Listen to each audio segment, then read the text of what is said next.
Assalomu alaykum. Keling. Bormang. Keling, go'sht kerakmi aka? 1 minutga qarab olasizmi? Ha, xo'p. Aka, yaxshimisiz? Xizmat? Shu desangiz, erta sahardan sigirim harom bo'lib qoldi. Qancha pulga kuyib o'tiribman, shuni sotib olaylik. Biz faqat halol go'sht sotamiz. Aka, men bilan orasiga qo'shib sotarsiz. Bilinmaydi, ko'rmaganga halol deyshadi. Haqqini beraman, shuni sotib olaylik, iltimos aka. Yo'q aka, bo'lmaydi.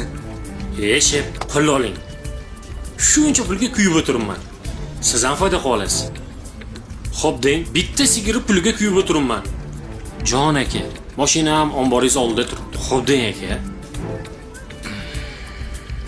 Hech kim bilmaydi, oramizda qoladi.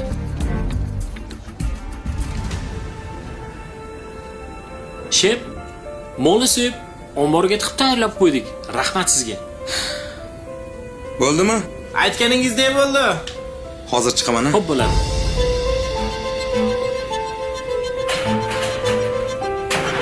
Darrov pul olib chiqadi shekilli.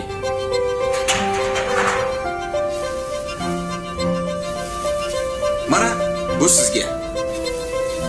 Harom bo'lgan molli go'shtini lahim joydan sizga kesib keldim. Nimaga? Bolalaringizga yedirasiz. Osh bo'lsin.